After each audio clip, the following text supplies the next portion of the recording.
What's up, everybody? It's your boy Adam, back at you again for another talk from the walk out at the park down at the end of my street.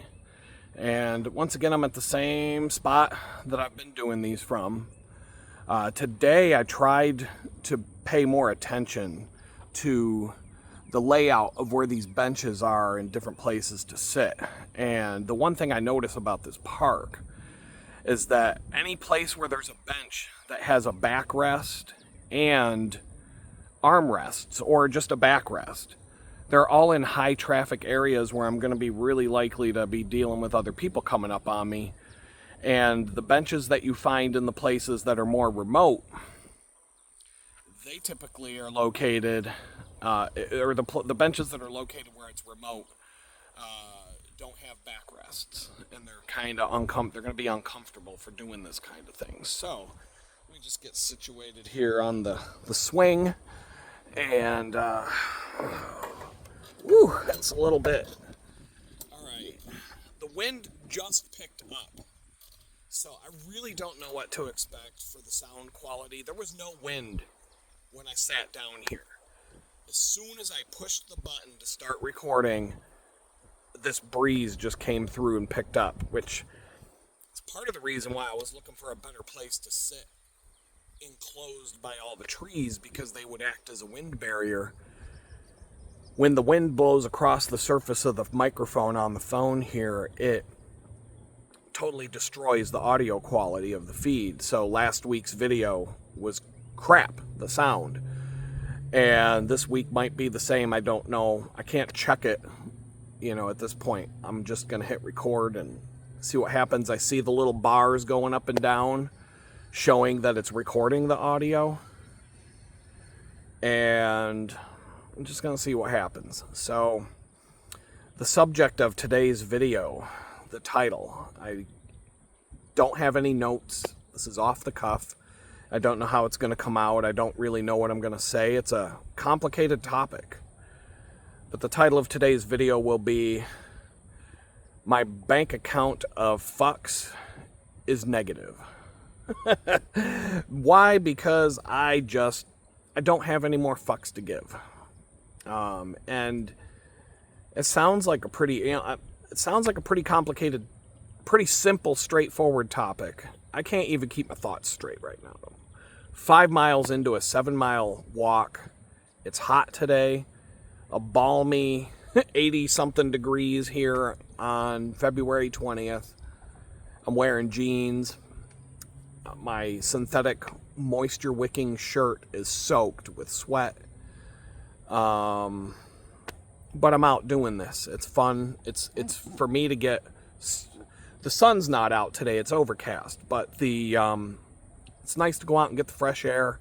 You're still getting the ultraviolet light that shines through the clouds. You're getting natural light. It's still good for you to come out here and do this in the middle of winter. But I understand that, back in Jamestown, New York, where I was living, going on a nice nature walk in February 20th is not going to be fun. It's not going to be an enjoyable experience. Not like it is here.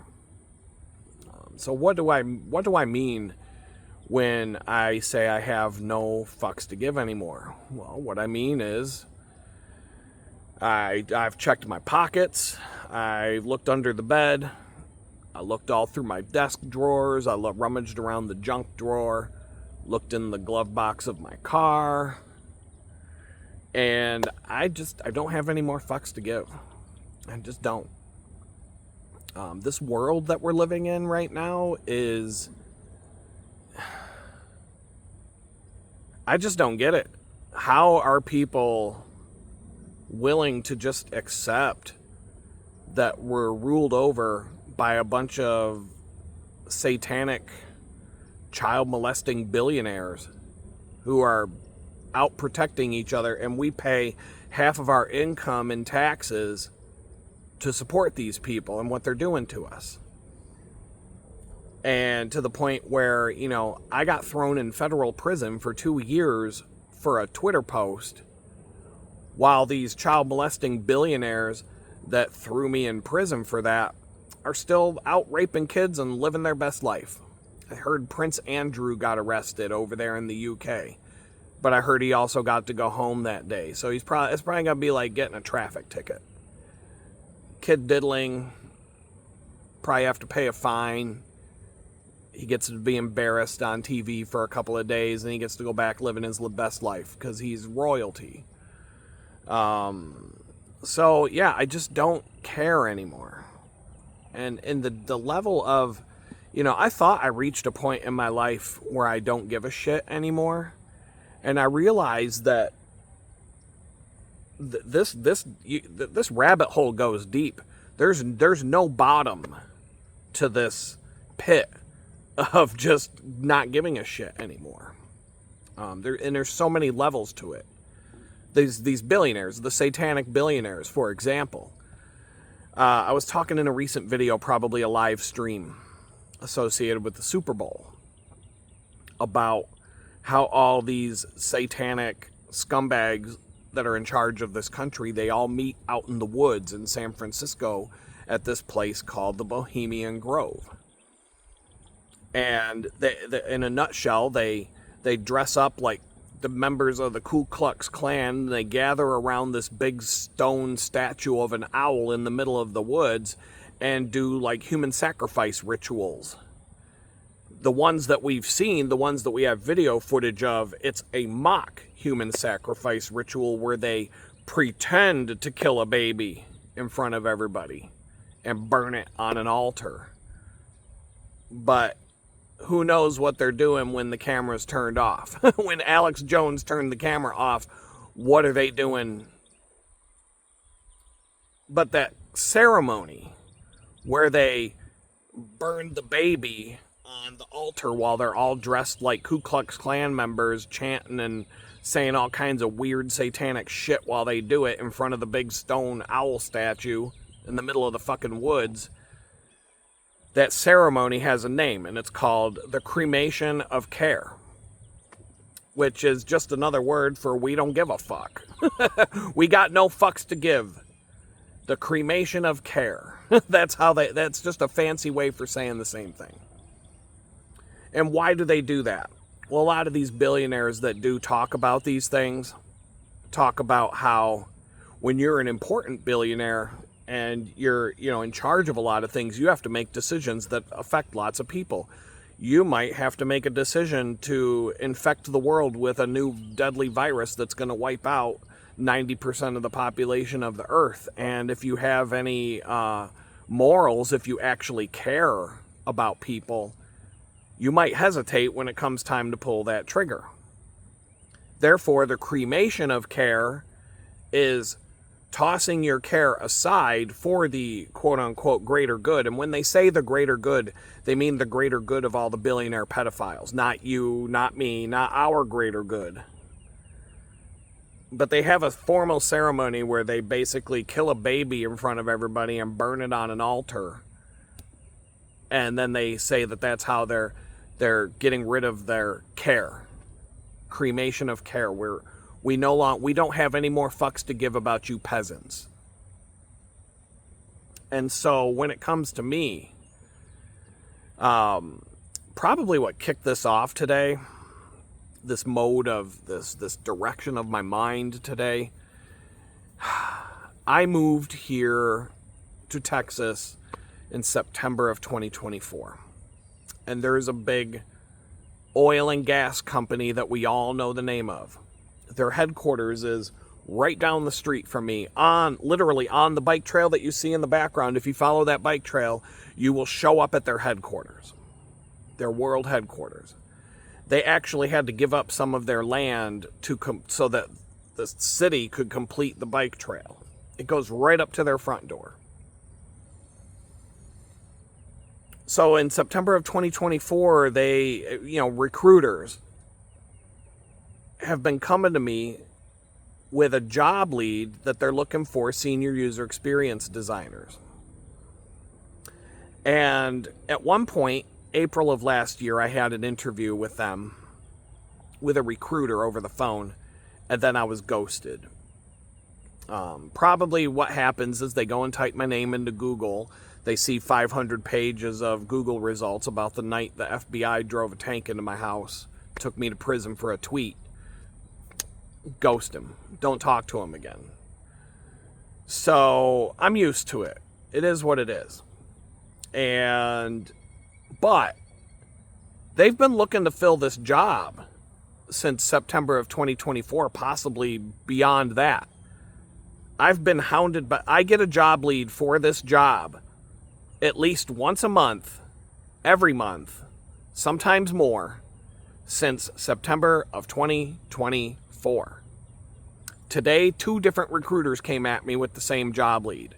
The same job at the same company. And the funny thing is they keep upping the dollar amount that they're willing to pay. Now they're willing to pay $120 an hour for the job. So if you're looking for a senior UX job, get in touch with them, but it's an on-site job. You can't do it remote. 5 days a week, you got to be at their location. But for me, it's right down the street. I could walk there.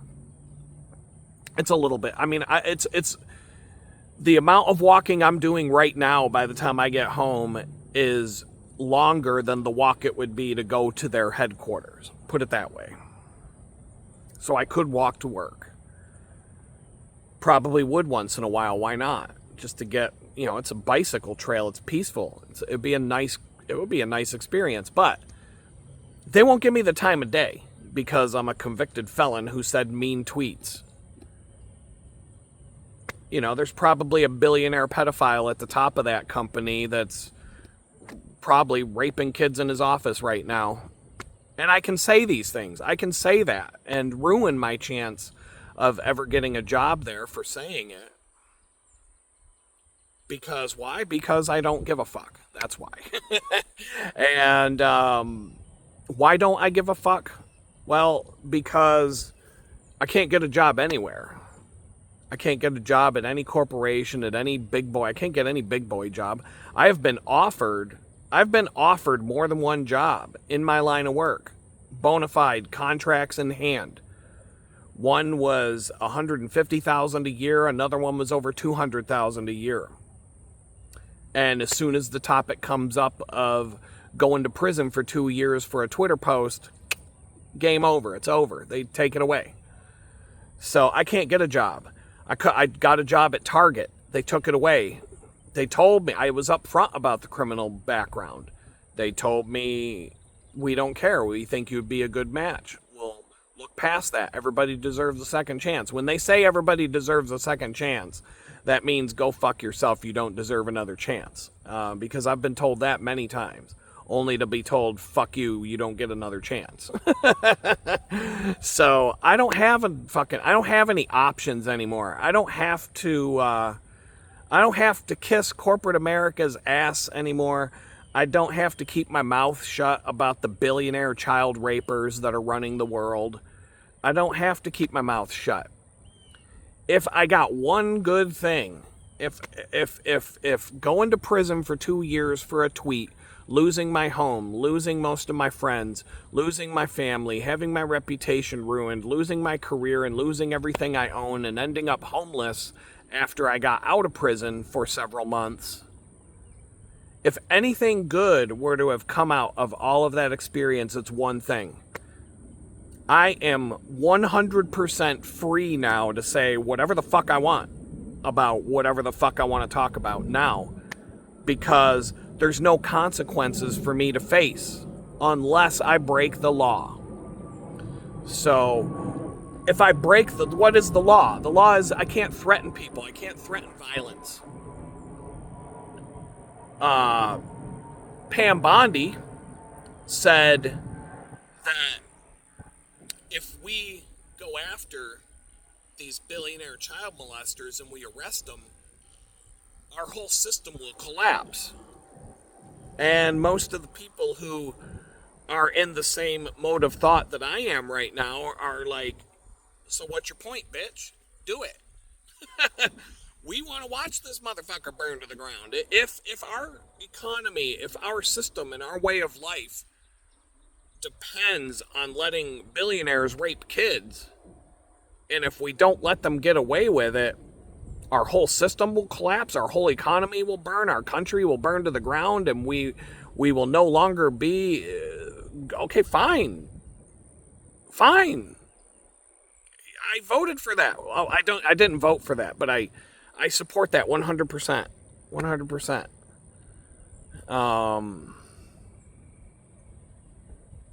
These people don't give a fuck about us. These people at the top, they do not, it don't matter whether they're Republican or Democrat. They do not give a shit about you. They don't give a shit about me. They're in it for themselves. And Donald Trump included.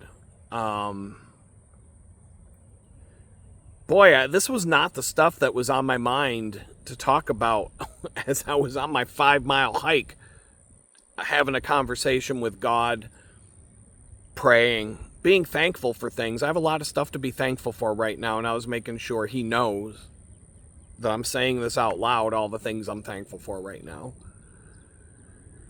But this was the topic on my mind about, just not giving a shit anymore. And so, yeah, I put my name in the hat for that job again today.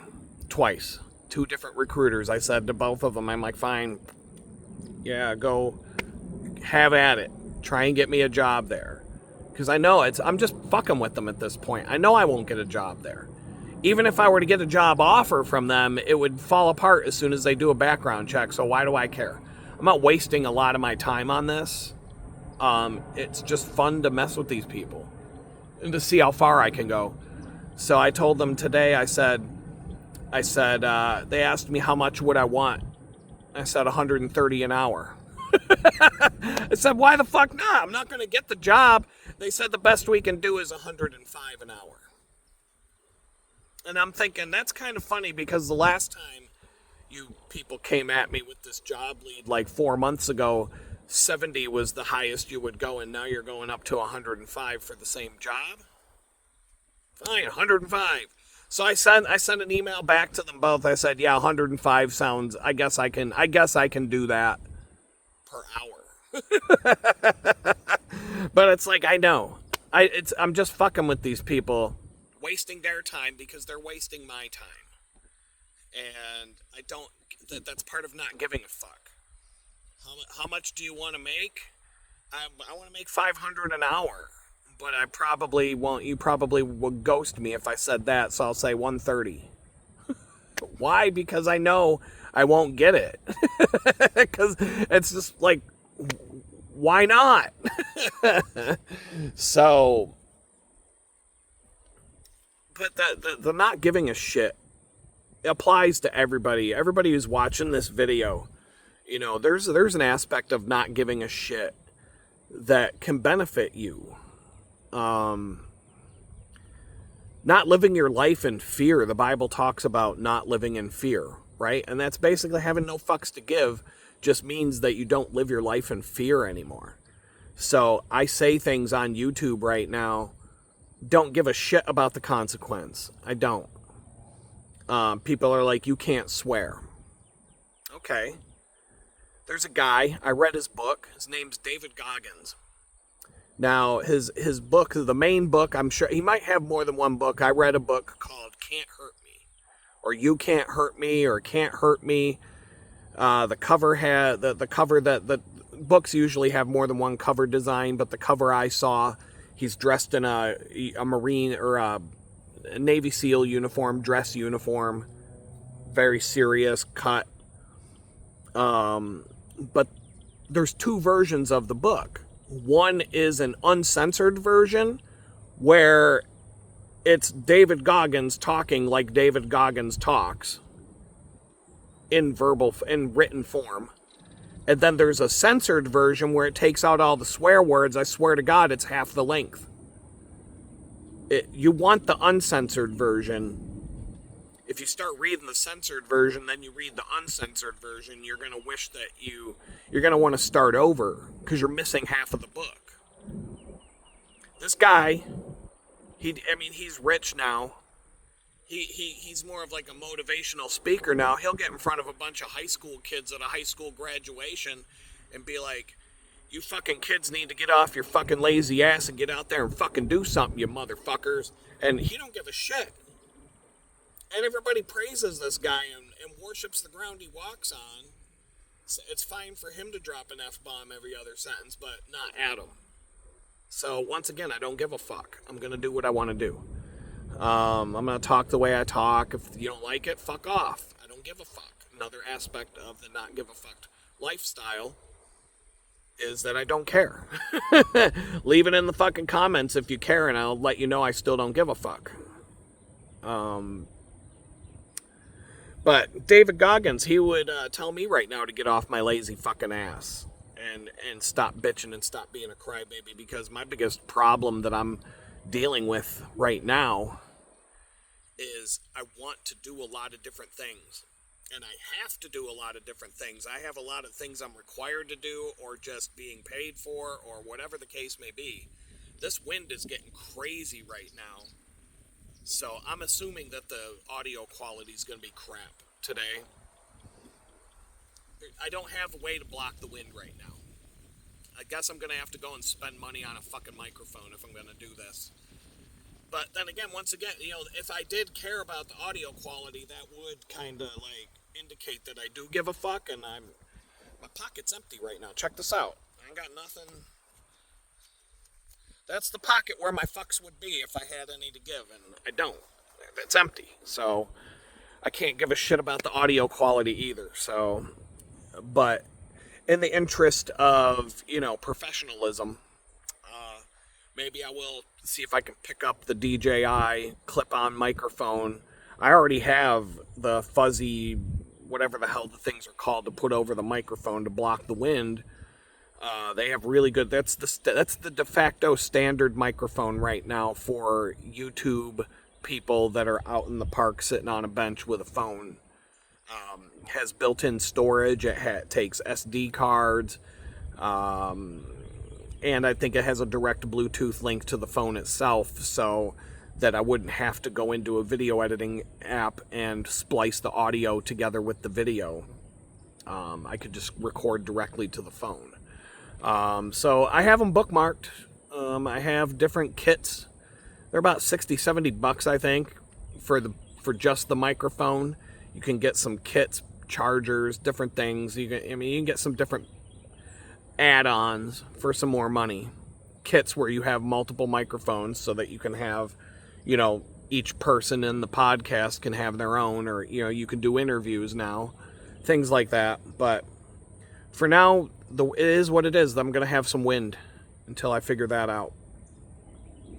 And back to David Goggins. I'm looking at my calendar. I'm trying to match what I need to do to my calendar, and there's not enough time. Like, we have 24 hours in a day, 7 days in a week, and that's what you have to fill. And you have to sleep in there and eat and take a dump every now and then. You got things you got to do that are just, your body requires it. And I can't fit everything I need to do into the calendar. And if David Goggins heard me say that, he would be like, shut the fuck up, crybaby. I get up at 4 a.m. every day and I run 50 miles. And then I come back home and I do all kinds of work. And then I go to the gym and I work out for 6 hours. And then and this and that and the other thing. And then I go to bed at 3 a.m. and then I get up at 4 a.m. and run 50 miles again and do it all over. Shut the fuck up, Adam. Just get off your ass and do it. I'm not David Goggins. I'm not even a Navy SEAL. I couldn't do Navy SEAL training. You kidding me? If I got into Navy SEAL training boot camp or whatever, after like the first set of 10 push-ups, I'd get up and go ring the bell and be like, I'm out. Ding, ding, ding, ding, ding, ding. I'm good. Pack it up. I'm going home. I'll go do something else. I'll go work in the Navy warehouse. I'll go work in the communications department making all the propaganda to get you idiots to sign up for the Navy. I'll make the Navy newsletter. I'll work in the office. I'll get an office job in the Navy. Why? if you go through all the bullshit, all the blood, sweat, tears, and bullshit to be a Navy SEAL, which I have respect for the dude. The book, a lot of his book talks about how he had to go, he had to try 3 times. And after the 3rd time, if you don't make it, you're out. You can never try again. And the only reason he got 3 attempts is because he got injured the first 2 times.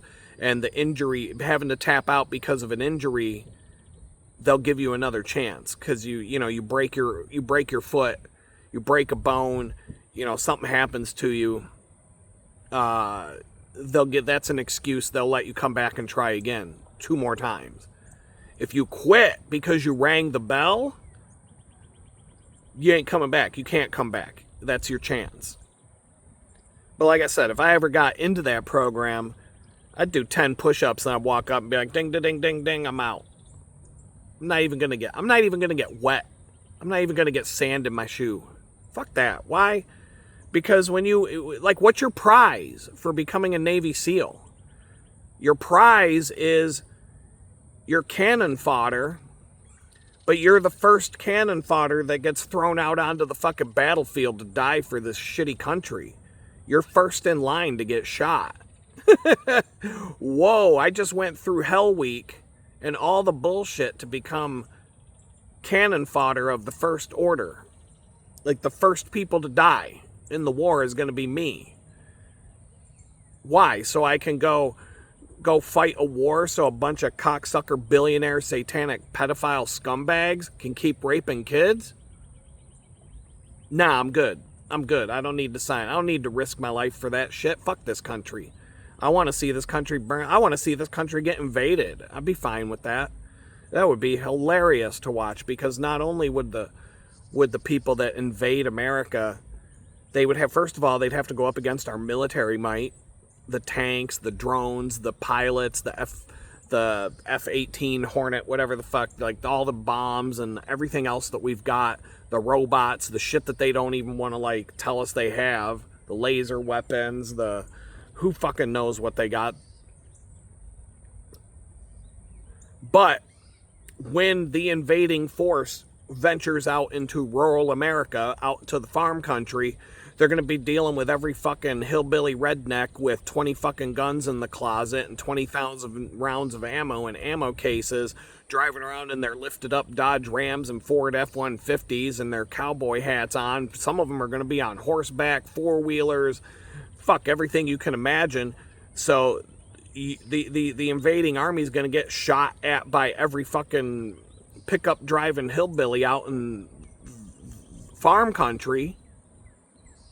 And then when the invading army goes into the ghetto, they're going to be trying to take over Compton, surrounded by a bunch of fucking bouncing cars with people shooting gats at them, held off to the side, like Snoop Dogg and all his friends are going to be rolling around in bouncing cars, shooting at the fucking invaders. Granted, they don't know how to aim the gun when they hold it sideways like that, but everywhere they fucking go in America, they're going to be getting shot at. This whole fucking country will be a total shit show. It'll be the wildest thing the world has ever seen when that happens. I'm down. Bring it. I'm fine. I'm fine with it. Come on over. Come on, take it over. I'm not signing up to die for my country if I have to do what needs to be done to protect my people, my own people that I care about. Yeah, sure. But I'm not signing up to be cannon fodder for a bunch of fucking satanic pedophiles so that they can keep living their best life, so that they can go take over some country in the Middle East to take their oil and their natural resources and, keep the poppy fields in Afghanistan producing for the Bush cartel. I'm not doing that. So yeah, no, I would ring the bell. New Navy SEAL training, ding, ding, ding, ding, ding. If they threw me in Navy SEAL training because they thought, oh, Adam can do it. Yeah, maybe I could, but I'm not. I'd ring that bell just to get the fuck out of there.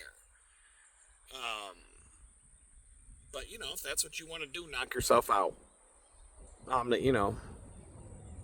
But anyway, um, the beauty of what happened to me is I'll never get a job again. Like I said, I got hired at Target. They told me to go pound sand. DoorDash. I tried to do DoorDash. DoorDash won't let me take a bag of food to someone's house. Because why? Because I'm the biggest piece of shit criminal that ever lived. I said mean things on Twitter, and I'm a convicted felon. They let illegal immigrants deliver food all day long. In fact, you know, I'm not trying to be, you know, I don't have a problem with people coming to America from other countries, but, you know, if you're going to come here illegally, you know, that's the risk you took. That's the risk that you took. And I'm telling you, I see DoorDash drivers all the time. None of them speak English, and very few of them do.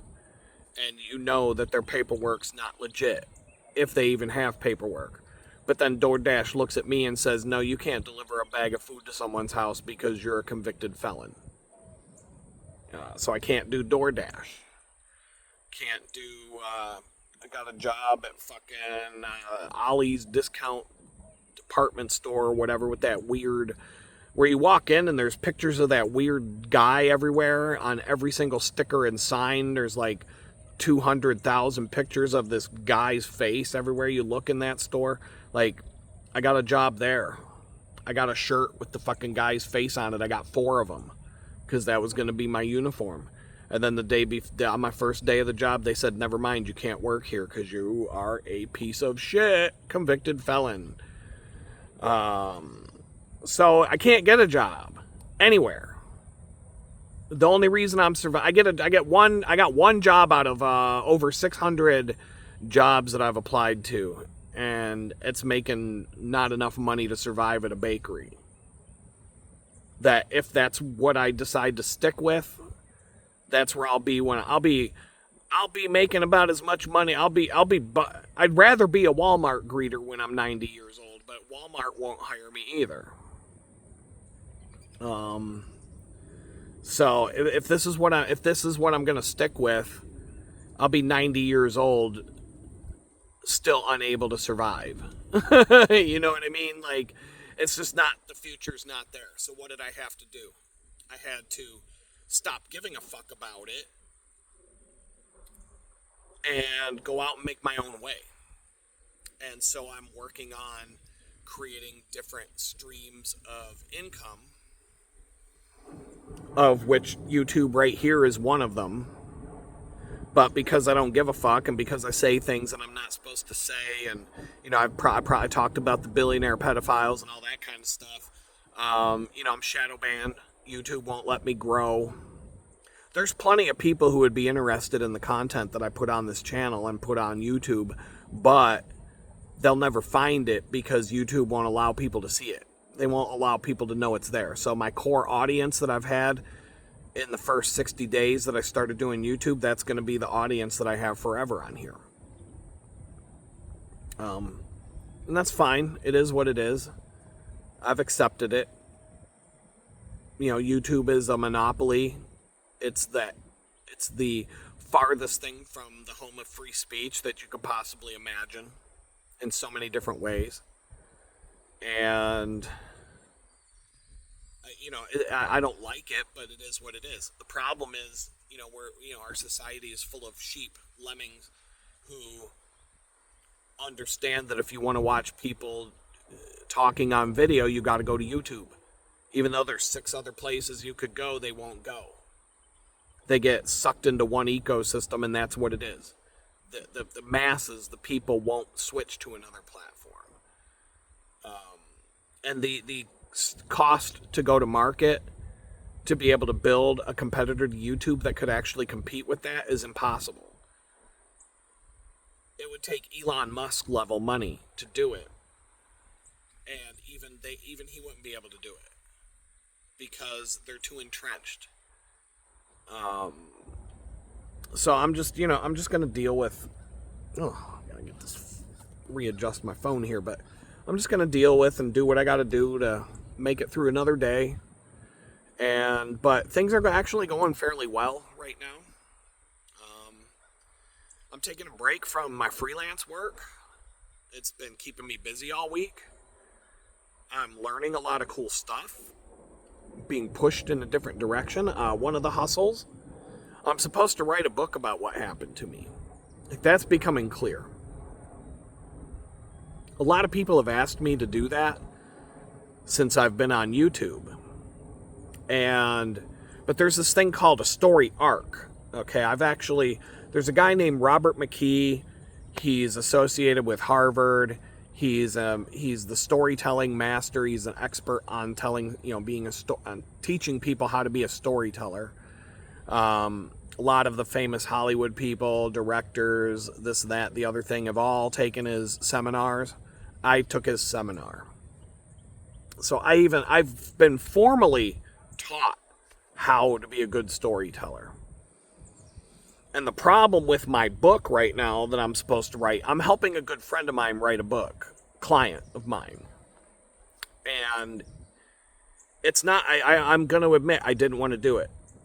I didn't want to do it, but I'm glad I did. And I feel like I was put in front of this project for a reason, to learn how to write a book. So now I'm looking at this, and I will know from soup to nuts how to write a book, from the idea in my head to the printed book with the barcode and the ISBN number and the Library of Congress number, and how to get it self-published on Amazon, plus get it published at a publishing company, plus how to set it up to send it to an actual printing company myself, and pay a printing company to print the books myself. Like, all of it, beginning to end. I know that even though I'm a decent writer, I would have to hire an editor to help edit the book. Maybe 2-3 rounds of editing with a formal editor. And I know how much that would cost. So I'm like soup to nuts. I know what goes on the table of contents page. I know where the page numbers are supposed to start. Like, formatting the book. I am deep into this project. And I feel like it was all done by the man upstairs to prepare me for when it's time to tell my story. But the problem is, my story right now doesn't have a happy ending. There's different kinds of story arcs that work for, but one of the story arcs, the traditional iconic archetypes for storytelling, is called the hero's journey, right? And it's basically, think about the Star Wars trilogy. You got Luke Skywalker, fucking moisture farm boy, wants to go to Tashi Station to get his power converters. He's playing around with toy spaceships, working on his uncle's moisture farm, and he wants to go to the academy, but his uncle won't let him, and he's just a nobody out in the desert, middle of nowhere. And he all of a sudden becomes the hero that blew up the Death Star. Now Luke Skywalker is like not just a big deal. He's probably like the biggest deal in the whole galaxy. But along comes Return of the Jedi, and they all take a dive. Luke gets his hand cut off. He loses his fucking lightsaber. He finds out Darth Vader is his dad. Watches his best friend get frozen in carbonite. The whole thing, the whole Rebel Alliance, the whole rebellion's about to be wiped off the face of the Earth, galaxy. Hero takes a dive. Then the Return of the Jedi, Return of the Jedi. Now Luke is back. He gathers all his friends. They get Han Solo out of the carbonite. They kill Jabba the Hutt. Things start picking back up. Maybe there's a little bit of ups and downs. But they blow up the second Death Star, and the galaxy is saved, and the Republic can go back to being, everybody in the galaxy can go back to being free. Well, until Disney fucked it up and somehow Palpatine returned. We don't know how. He did, somehow. That's all we know. Somehow he returned. But if you take that out of the equation, the hero's arc, the hero's journey, goes up, then it takes a big dive, then it climbs back up, and the good guys win. And that's what people want to read.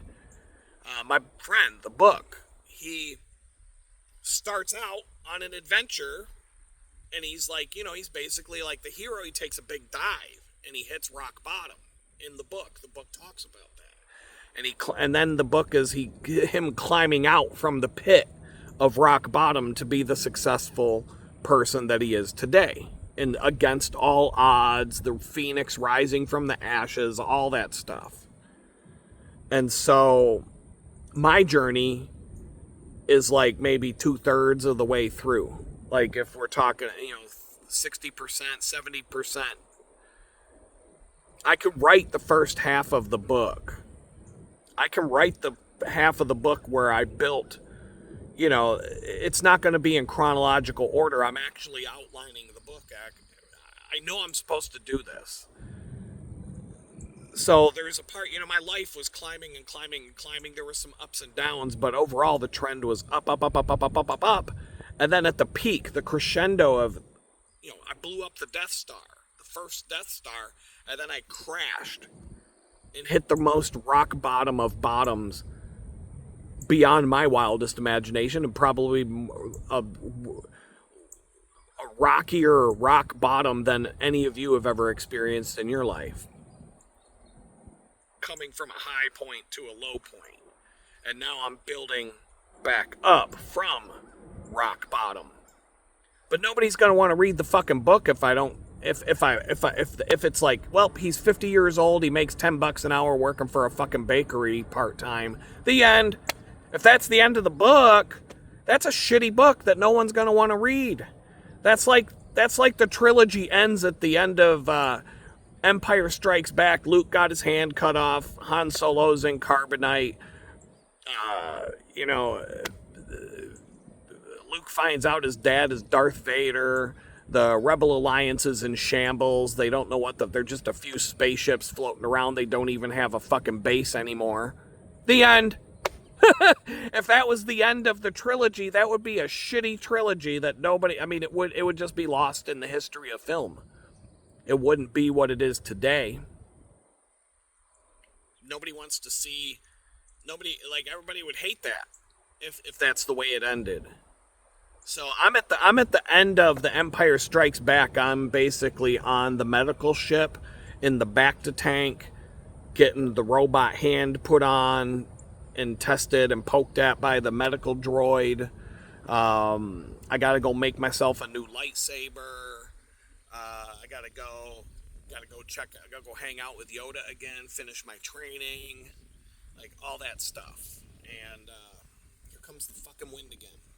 Next time I do these videos, if I don't have I'm gonna try some different stuff here, but next time I do this video for you guys, the sun's in my eyes now, but whatever, it's kind of poking out of the clouds right now, so I'm gonna have to squint. But next time I'll try and find a spot inside the trees, even if I have to be uncomfortable with this is a nice comfortable bench to sit on and talk to you guys. If I had to go hide out in the trees, it's going to be so uncomfortable. I don't know. I was really paying attention today, trying to find a place to sit and do these videos from, but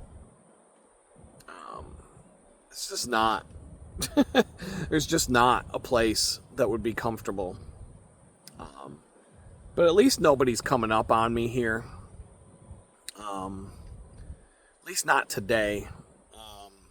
Last time I did sit at this bench, some random dude came and just sat on the bench next to me. And I'm like, that's fine. I'm not trying to claim ownership of the public domain. This is the people's park. I support that. We all have the right to be here. I'm cool with that, but it's kind of like when I drive to the grocery store, right? And when I go to the store, the grocery store, the mall, whatever, it's not like I went to the mall once in the last 2 years because I had to get a specific thing that I could get at the mall and nowhere else, or online. I don't trust buying it online, so I went to the mall to get it from Macy's. So, and then I went straight in, got the thing, went straight out, did not stop for nothing. But whatever it is, I gotta go to a store, big parking lot. I don't like to park next to other people. I like to park out in the middle of nowhere. So I find like a parking spot out in the boondocks of the parking lot where I can find a nice spot all to myself with like 75 to 100 parking spots around me and just have my own little area. That way, I can come in and out. I don't gotta, I don't have to worry about people parking next to me and this and that and the other thing. So how often do I do that? It never fails. I come out of the store. I come out of the gym. I come out of wherever it is that I'm parked, and I go to my car.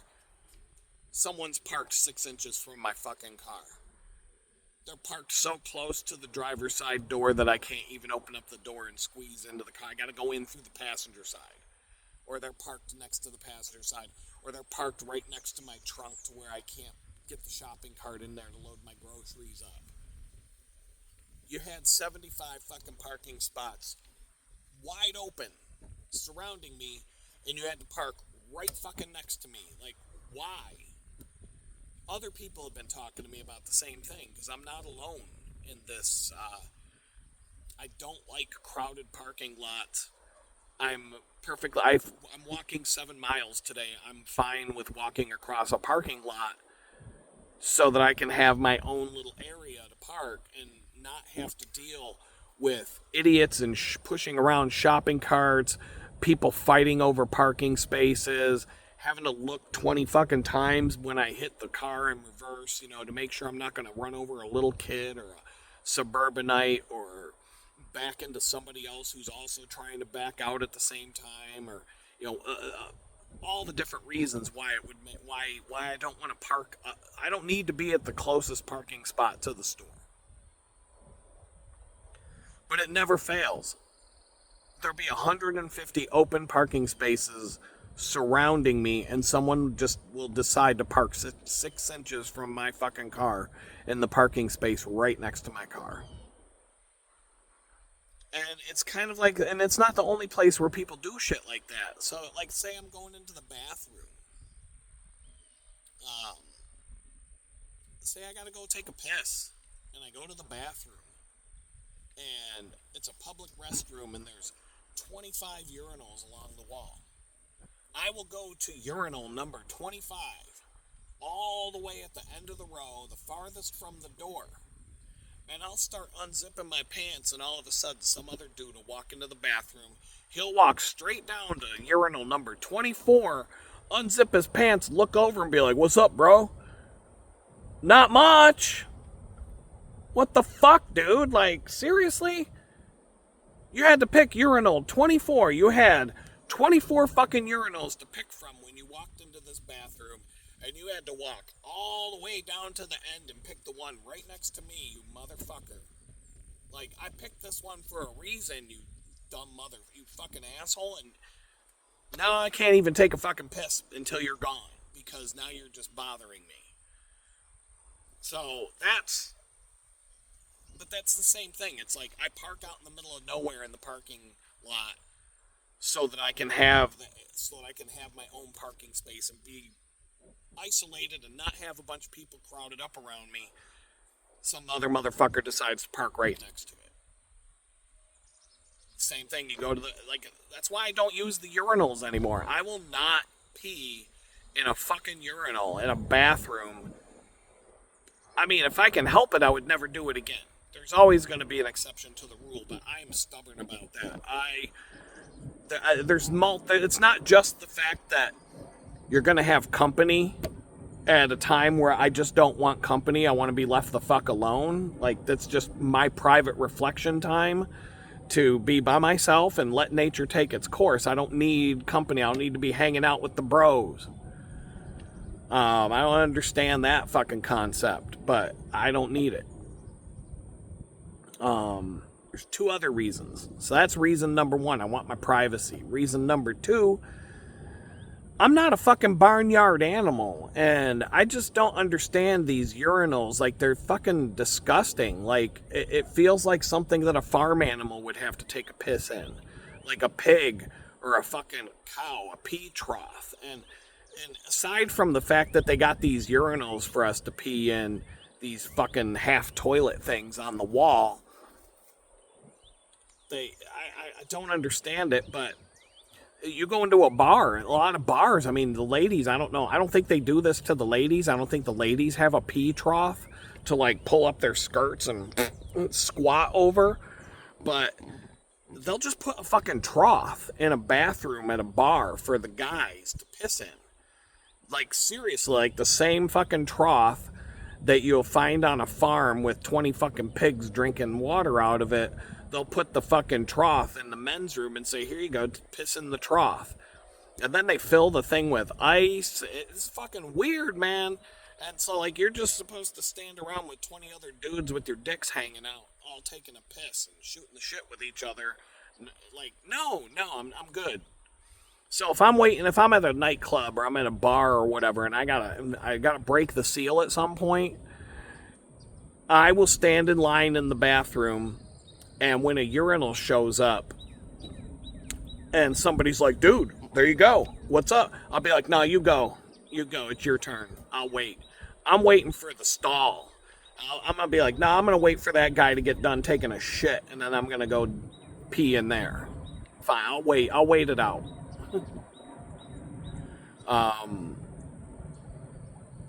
I must be getting a phone call or something. I got some weird ass message. But it looks like the video is still recording, so we're fine.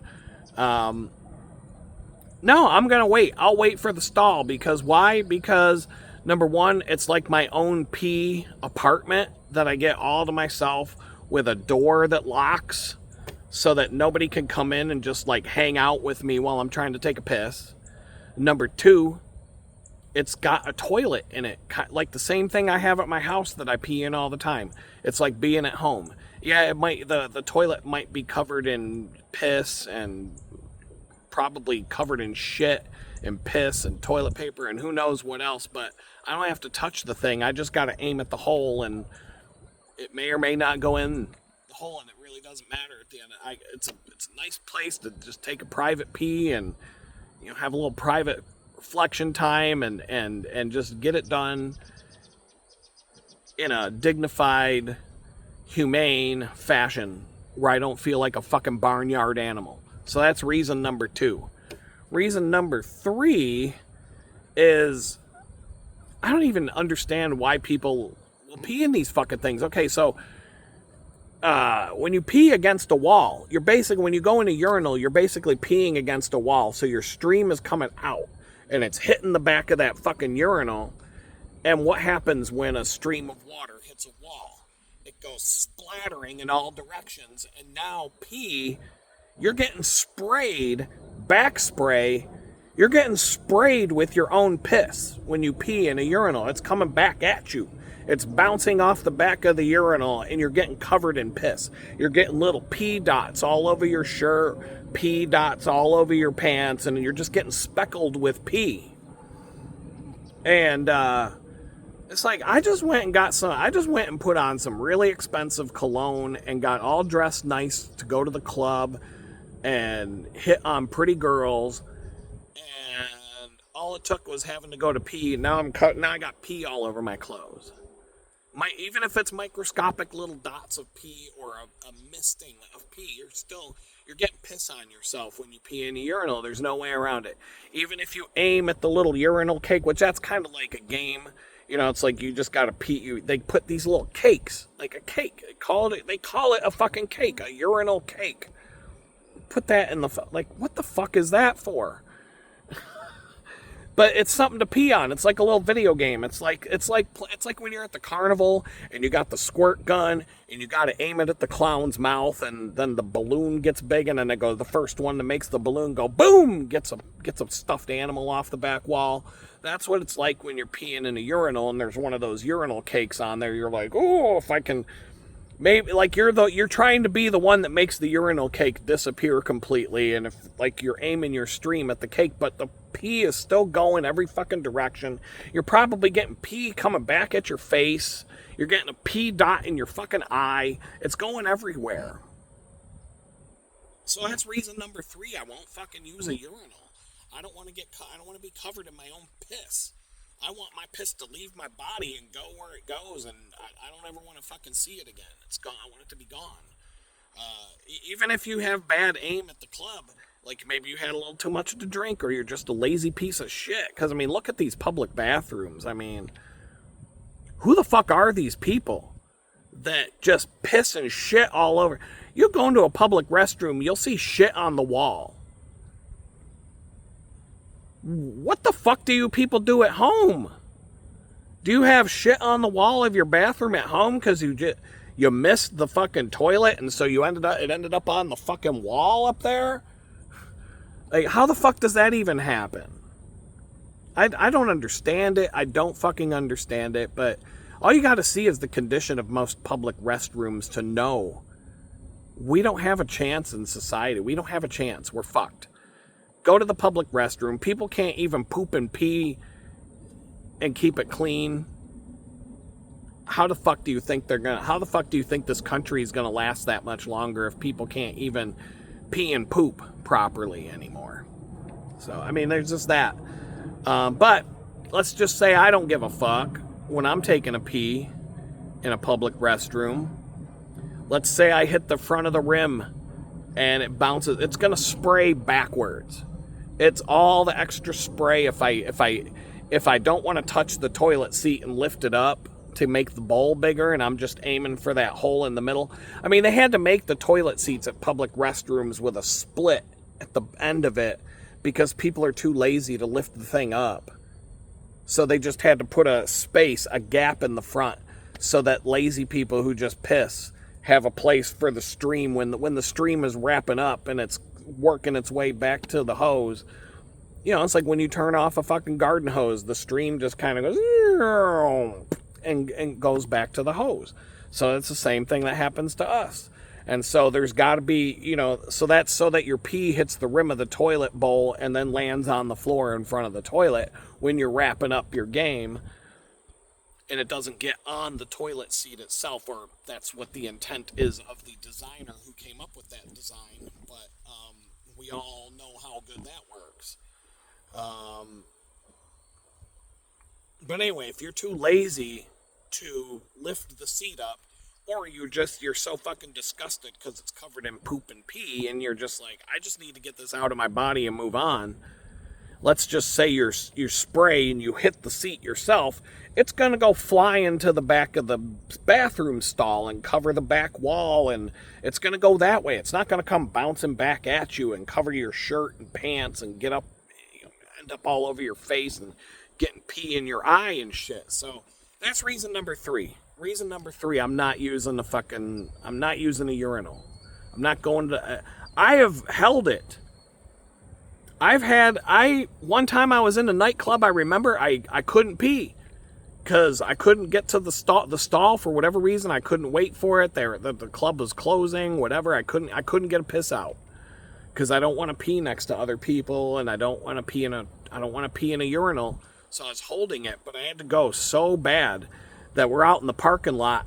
I just opened up the door to my Jeep and I pissed in between the open door and the floorboard, or whatever you call it, the rocker panel or whatever. And I just made like my own little slot there and just pissed out onto the parking lot because I couldn't hold it anymore. I literally wouldn't be able to hold it until I got home, even though it was a 10-minute drive from home. You know, I would rather do that than pee in a urinal. There were no cops around. You know, my friends all, you know, I told them, I'm like, you all go over there. Leave me alone for a minute. I got to get this done.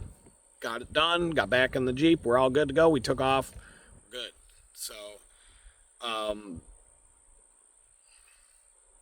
don't know. This was kind of a rambling video that I really don't even know. This is what you get when I don't have any notes or any specific thing to talk about. any last notes, any last thoughts about not giving a fuck? That's how you should live your life. That's basically how you should live your life. Don't live your life in fear, is the best way to put it. Like, if there's something that you want to do and you're afraid of what other people are going to think, fuck them. Do it. Do what you want to do.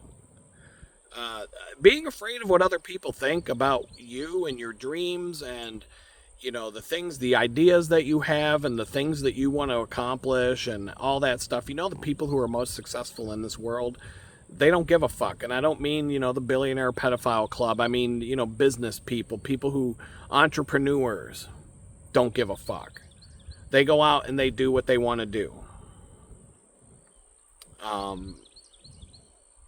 As an artist for a living, in my opinion, I've been teaching, I've taught people this because I see it happen to other people. But one of the things I've had to deal with my whole life is if you're looking to the people that you're closest to for support, for your dreams, aspirations, and your wild ideas, look elsewhere, because those aren't your people. And I hate to say it, it's not always the case. You know, if you have a wife that's on your, you know, if you're a guy and you have a, let's say, okay, you're a guy or a girl. If you have a spouse that will support you, ride or die, if you got the ride or die by your side, and they're going to support you if you have an off-the-wall idea and you want to start a business, you think you're going to do something and you've got this great idea, and they're going to support you and encourage you, well, that's a treasure. That's rare.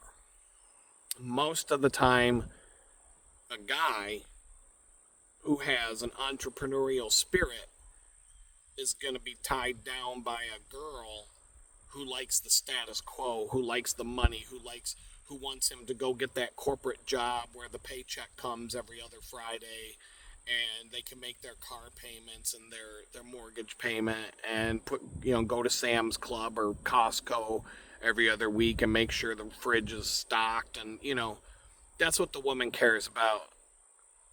If you're going to take a risk to where you might fail, but the upside is if you're a success, you'll be way more successful than you are currently. Most women are just, most spouses are just going to go with the safe option. They're not going to support you. They're not going to be by your side, and you're probably going to end up being divorced. And then, you'll have to wait until you're successful driving around in a Lamborghini. Then you can pick up a nice young trophy wife to roll around with, and, while you're making your alimony payments to the bitch that wouldn't support you. But that's basically how it works. As an artist, I can tell you for a fact, me personally, I don't go looking for my friends' support.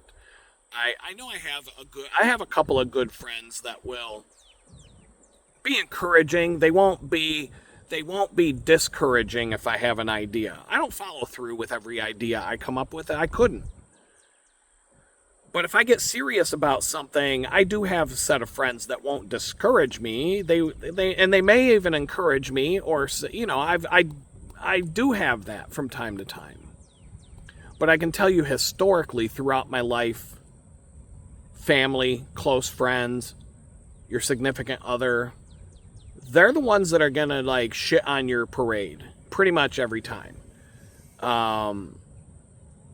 They're going to be the ones trying to talk you out of it. And so, you want to go out there, you want to make a YouTube channel like I'm doing right now. Those are the people that are going to talk you out of doing it and tell you it's a dumb idea. Oh, you're going to, now you're putting yourself out there. Now you're risking, you're putting your family at risk, this, that, and the other thing.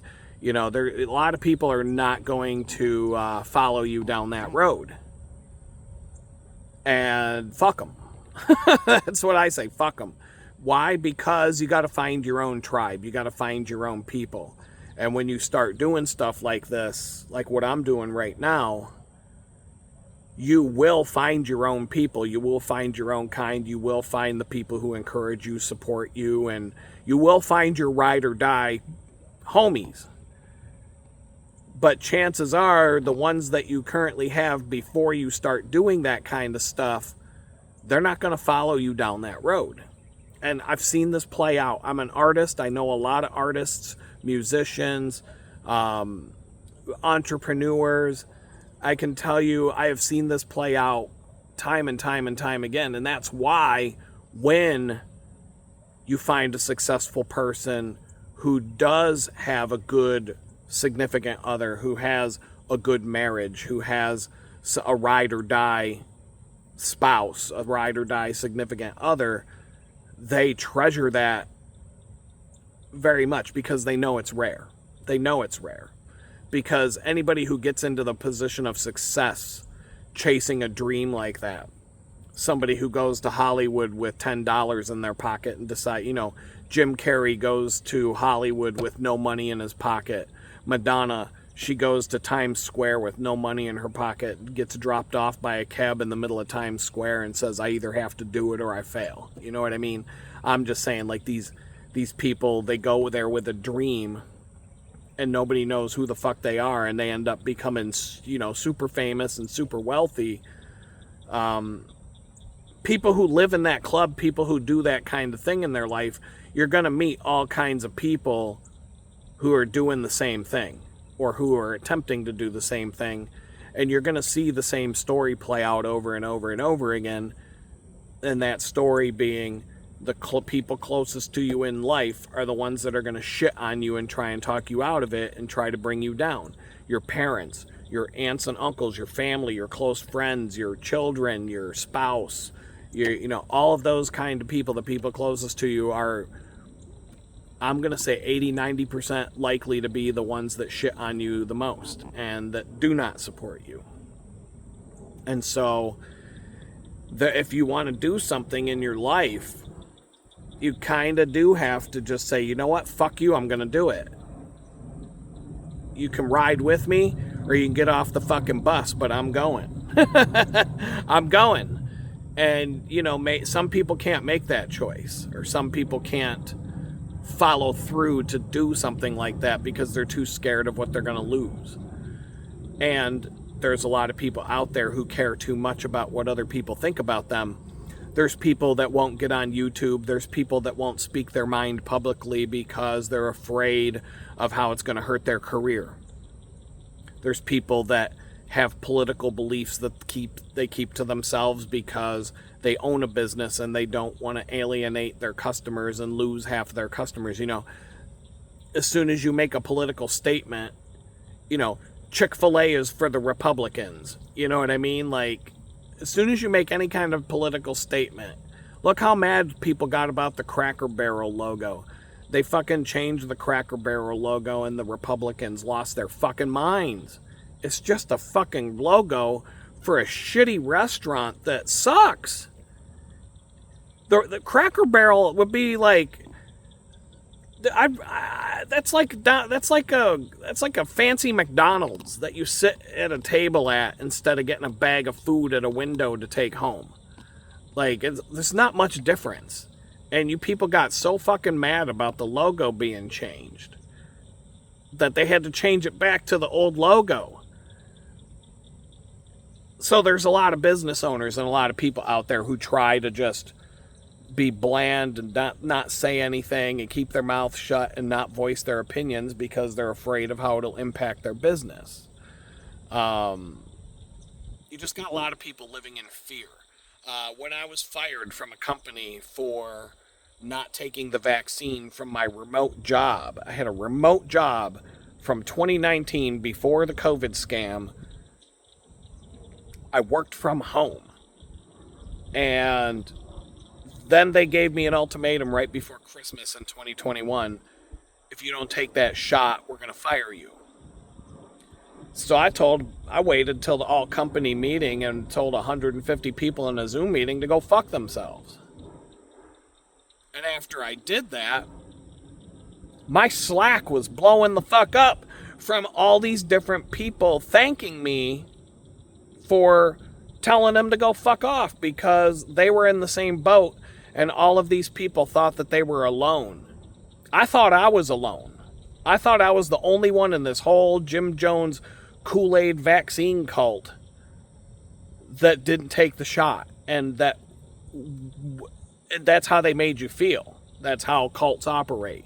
But I thought I was the only one there out of a couple hundred people that felt the way I did. And turned out there were dozens of people who were on my side. But they all thought that they were alone, and I was the first person to open up my mouth and say something about it, tell these people to go fuck themselves. And then I found out a lot of people were losing their jobs because they weren't going along with it either, just like me. And they wanted to thank me because they were too afraid of the consequences of them opening their mouth, and because once again they thought they were all alone.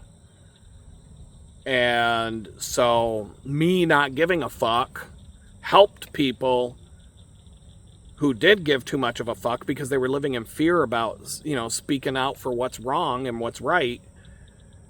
And probably gave them more confidence to stick to their guns, and probably their life worked out better in the end because, you didn't have to die from a sudden heart attack or blood clots or whatever the fuck, else comes with those shots. And so all I'm going to say is, it boils down to, I'm calling it, don't not give a fuck. My bank account where I keep my fucks is negative. I'm getting overdraft fees from the bank of fucks. Like, my account, they're going to close my account because I owe them too much money in overdraft fees, and I haven't made a deposit in 5 years. So my credit score, my give a fuck credit score is like 200. I couldn't even get a bunch of fucks on loan if I needed to, because I haven't given a fuck for so long. I have no credit. And so that's where I'm at right now. But it all boils down to, I know it sounds weird, Adam with his pirate potty mouth talking about this, but it boils back to what the Bible says. Don't live in fear. There's so many, if I were to try and gather all the Bible verses that try to teach you not to live in fear, it would be like 1/3 of the Bible I'd have to read to you. And it's just like it says in the book of Matthew, look at the birds in the air. I'm watching them right now. They neither sow nor reap nor gather into barns, yet your heavenly Father still feeds them. Does he not care for you more than them? He's trying to tell you, don't live your life in fear. Stand up for what's right. Do what you think you need to do. And if it's the path that God wants you to take, he'll open up the doors and he'll make it all happen. And that's basically what I have to do right now. I'll probably never be able to get a job again. A real, big boy job. So I'm just going to have to fight and scrap and hustle and be an entrepreneur for the rest of my life, because that's what they forced me into for survival. Even though the easy way out would be to just go, I could get a job at a major oil and gas company right now today making $105 an hour doing what I was doing before I was arrested. That would provide for a pretty comfortable life. $105 an hour times 40 hours a week times 52 weeks a year, take away the taxes, you're still left with a good chunk of change. That's not bad money. But I'd be in a pair of golden handcuffs. I wouldn't be able to be on YouTube right now saying real shit, because I'd be looking over my shoulder waiting for the corporate monster, corporate HR, to find out I have a YouTube channel. And he said things, and he talked about the head of the company probably being a child molester billionaire and all these other things, which he probably is. So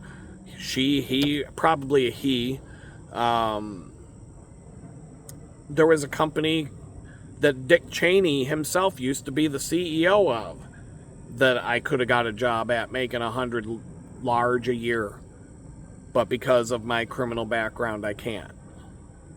But do I really want to work for the company that war criminal used to own, and then not be able to talk shit about Dick Cheney because I might lose my job for saying something bad about the former CEO.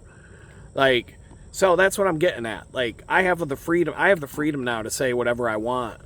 And that's why this video is just ramblings of a madman, because it don't fucking matter anymore. There's nothing I could say that's gonna change.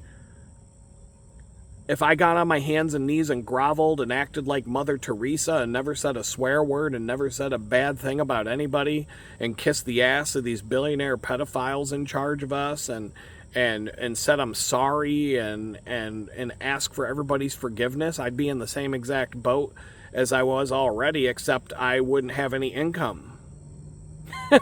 I wouldn't have all the money that I'm making right now is because I said fuck it and decided to just go for it and just do what I have to do to survive.